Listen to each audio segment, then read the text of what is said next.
Começa para todo o Brasil mais uma edição do programa Magnavita. Hoje é um programa gravado direto do Rio Centro.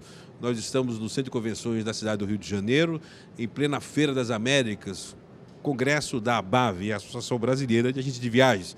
Mais de 20 mil profissionais de turismo de todo o mundo presentes aqui no Rio de Janeiro. E aqui nós estamos num lounge, no espaço do Jornal de Turismo, onde temos os estúdios da rede CNT do programa Magnavita.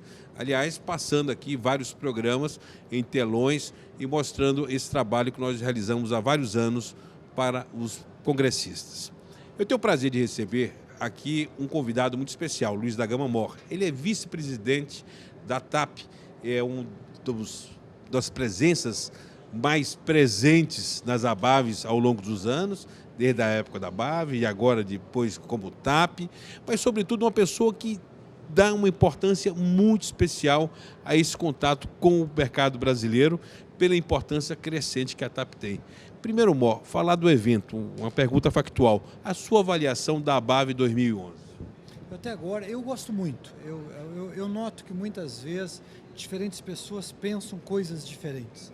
Mas para mim é um evento muito importante. É um momento que eu reencontro uma quantidade muito grande de pessoas e pessoas que decidem.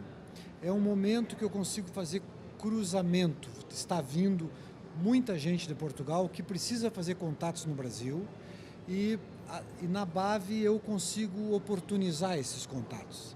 Acabou de ter uma reunião, por exemplo, que é um projeto que foi iniciado por ti, entre a diretora da BTL com o novo presidente da Embratur, para garantir aquele espaço, aquela ideia que você deu, para garantir aquele espaço no ano que vem na BTL.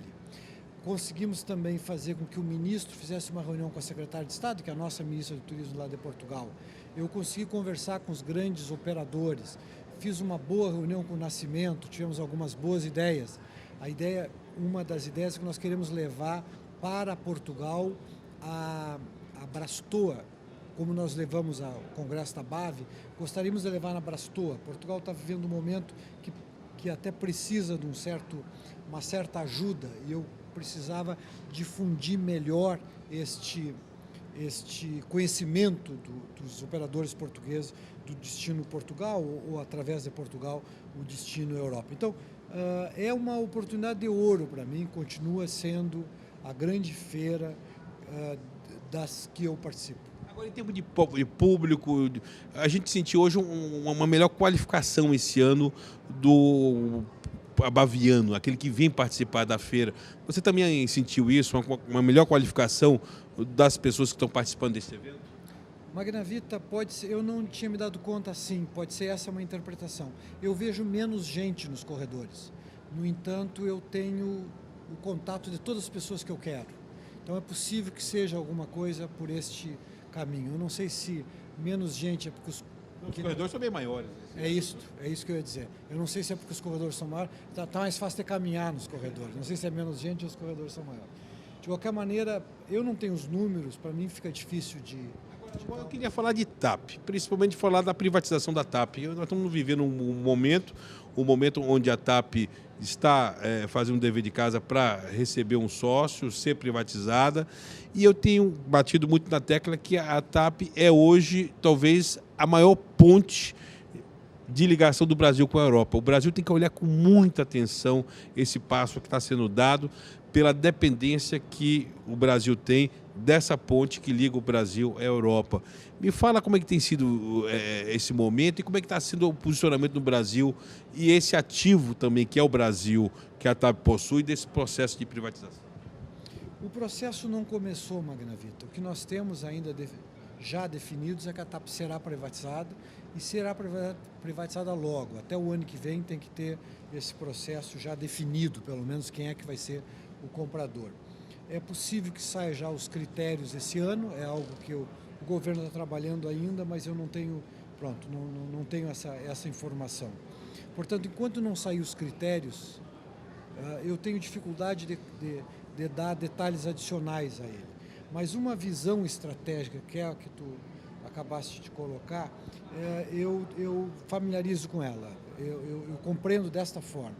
A TAP, ela na realidade hoje vai definir quem é que vai dominar o tráfego no Atlântico Sul.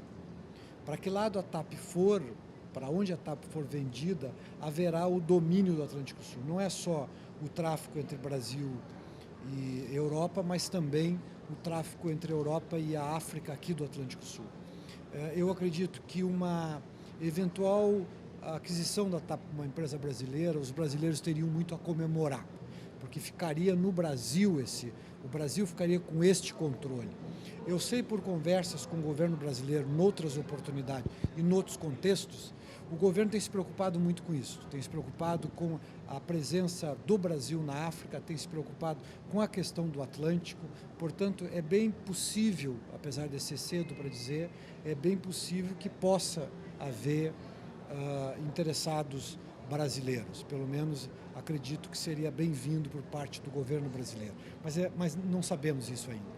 Eu queria recapitular a nossa última conversa, que foi um momento emocionante para todos nós, você e principalmente para mim, que foi a inauguração do voo da TAP em Porto Alegre. Aliás, esse voo teve aqui como destaque no nosso stand durante o primeiro dia da ABAV. Os resultados estão sendo surpreendentes, não, Mor? Magnavita, se eu te disser que é o melhor load factor que eu tenho no Brasil, e nesse momento é o melhor load factor, Porto Alegre e Guarulhos são os melhores load factor. Era para ser 4 voos por semana, conseguimos agora nesse momento a 5 por uma questão de oportunidade de equipamento, quer dizer, cada oportunidade de equipamento que tem a gente está colocando em Porto Alegre.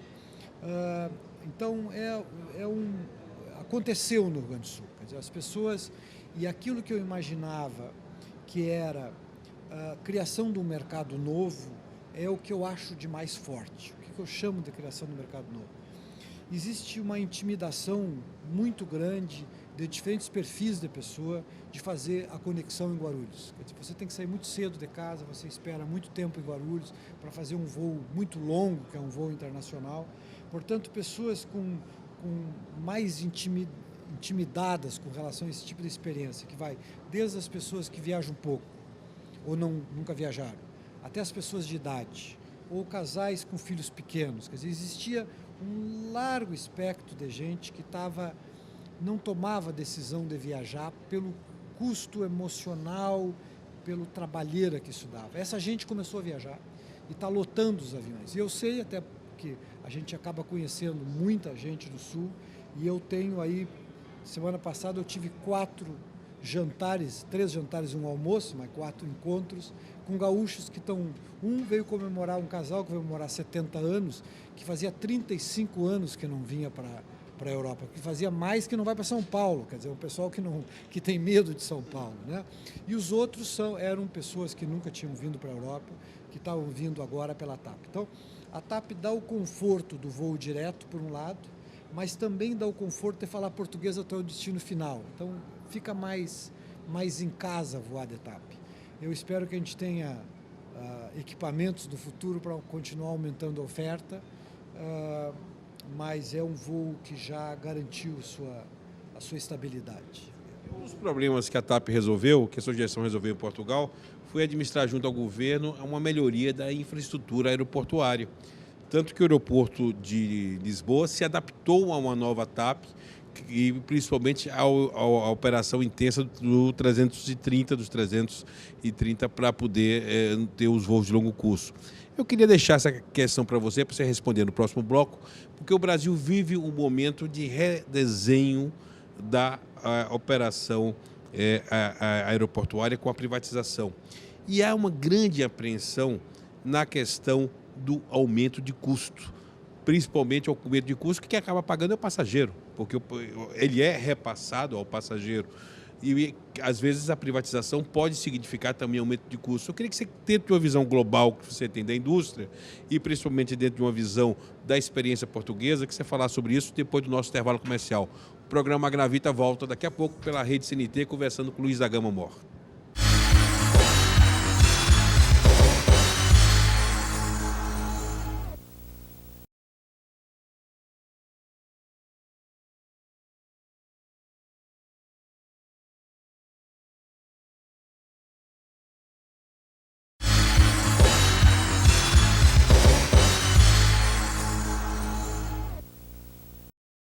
E voltamos com o programa Magnavita para todo o Brasil pela Rede CNT, hoje em ritmo de Abave. Nós estamos gravando esse programa nos estúdios do Jornal do Turismo e do programa Magnavita da Rede CNT, aqui no Rio Centro.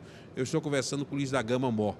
Bom, eu falei sobre privatização e um dos exemplos que eu posso citar é o Rio Centro, que depois de privatizado, depois de várias feiras que nós vivenciamos aqui, nós sentimos a melhoria da qualidade, ar-condicionado, banheiros limpos, uma infraestrutura que só a gestão privada pode possibilitar. E nós estamos vivendo agora um momento de privatização dos aeroportos brasileiros, um redesenho, uma reengenharia que passa por aeroportos principais, inclusive Viracopos, que a TAP opera, Guarulhos, Brasília e brevemente o Rio de Janeiro. Dentro de uma experiência sua, quais são as salvaguardas que o passageiro, que o usuário tem que ter nessa questão da privatização dos aeroportos? Magnavita, eu sou de uma geração que os brasileiros sabiam gerir aeroporto. Eu sou de uma geração que viu o surgimento do partido CTA, o surgimento da Embraer, o crescimento de empresas privadas brasileiras de uma forma extremamente sólida e uma Infraero que sempre acompanhou com muita seriedade um DAC que fazia o seu trabalho com técnicos que espartano, né? Com técnicos que conheciam.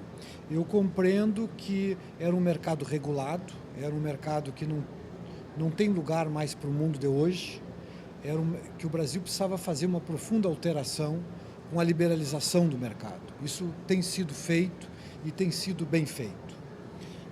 A partir de um determinado momento, parece que os brasileiros se esqueceram de como é que se gere o aeroporto.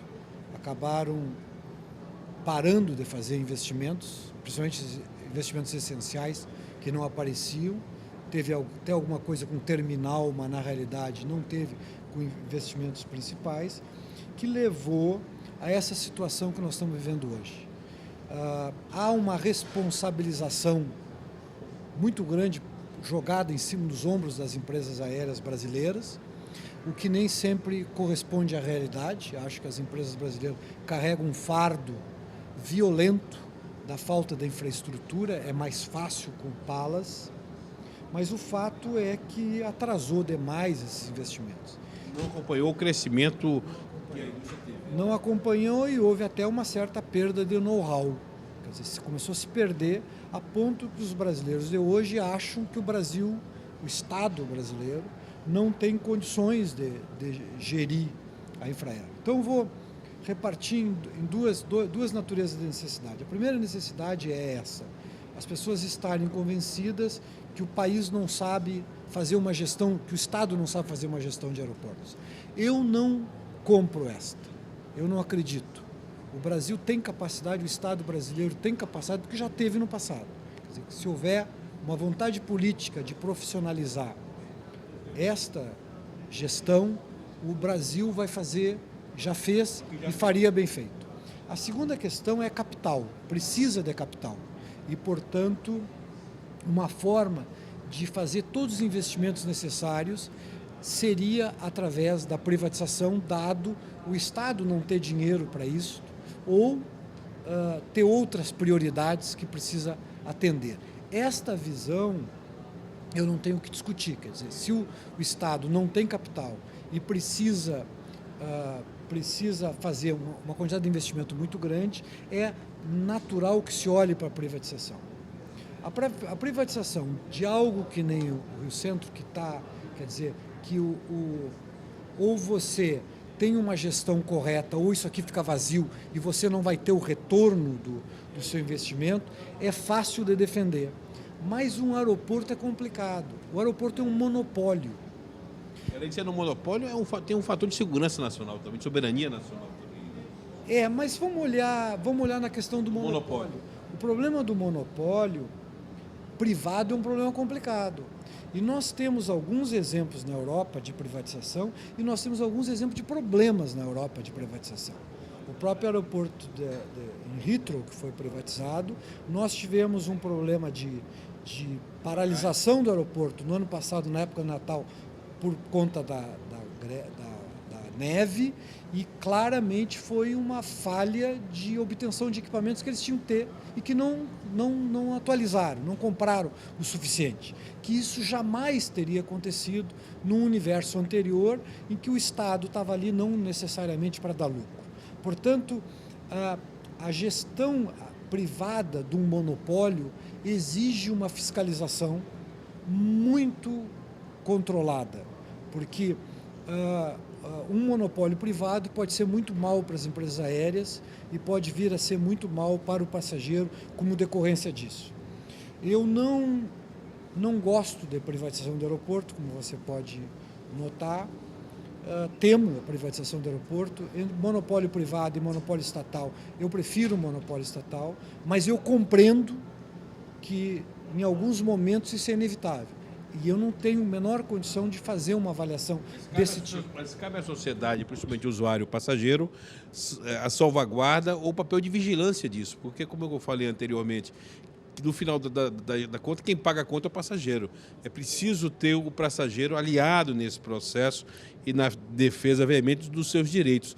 Uma questão, custo aeroportuário, porque no Brasil você paga o cafezinho mais caro de um aeroporto, você paga o estacionamento mais caro, é o estacionamento de um aeroporto, até o remédio é o mais caro de um aeroporto. E aquele avião que dorme e que paga uma tarifa também, que é uma das mais caras do mundo, quem paga aquilo ali é o usuário, porque aquilo é embutido e é repassado uma passagem. Esses serviços básicos em outros países do mundo não são considerados serviços essenciais e, por isso, recebem um tratamento para ter uma isonomia de preço com a cidade ou o país que serve? Porque no Brasil isso é muito gritante, esse custo aeroportuário repassado ao passageiro. É assim em todo lado, Magnavita. É assim em todo lado. Você paga um café caro em qualquer aeroporto do mundo, você compra quase qualquer bem, não todo, mas você compra quase qualquer bem mais caro, porque o aluguel do metro quadrado é muito caro. E, portanto, o comerciante que ali se instala, ele tem que pagar mais caro.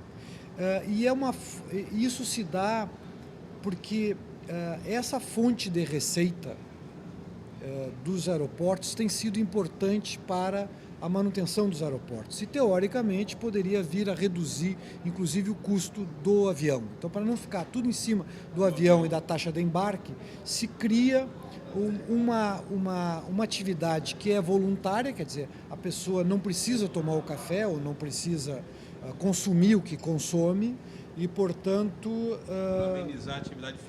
Para amenizar a atividade fim. Do modo geral, isso são assim. A gente sempre tem o hábito de achar que aqui o aeroporto é mais caro, aqui o combustível é mais caro, aqui os impostos são piores, e não é bem assim. Eu compreendo que tem situações melhores, os Estados Unidos é muito mais liberal e tem situações piores. Que nem a Europa, muitas vezes você tem impostos muito maiores do que aqui, porque existe até um modelo de sociedade de bem-estar social, de mais distribuição de renda, que é diferente. São princípios um pouco diferentes. Não acho que seja este o problema. O problema realmente é uma falta de infraestrutura, o país precisa crescer, precisa respirar, precisa ter mais competição. Eu acho que ao ter mais competição vai permitir que os preços se regulem, né?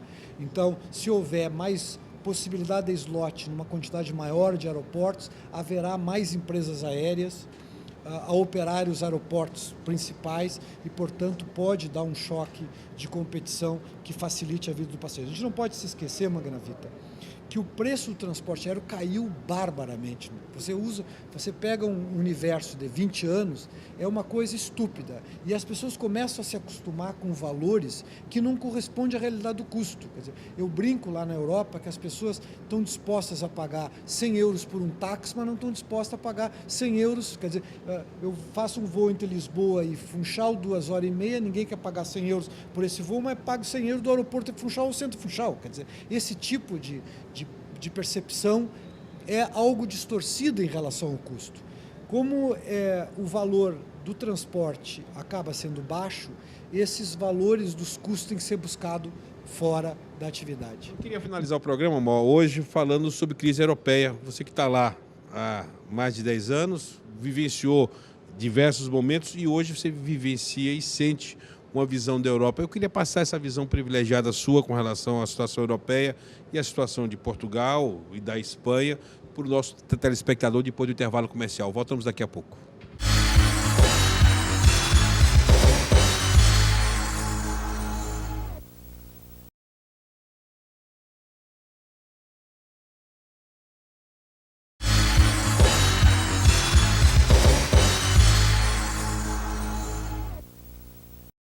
E voltamos com o programa Magnavita em ritmo de Abave, direto aqui do Rio Centro. Nós estamos aqui nos estúdios da Rede CNT, aqui no mezanino do VIP Lounge do Jornal de Turismo. Eu estou conversando com o Luiz da Gama Mol, que é o vice-presidente da TAP, dessa série de programas que estamos gravando aqui direto do Rio Centro para todo o Brasil.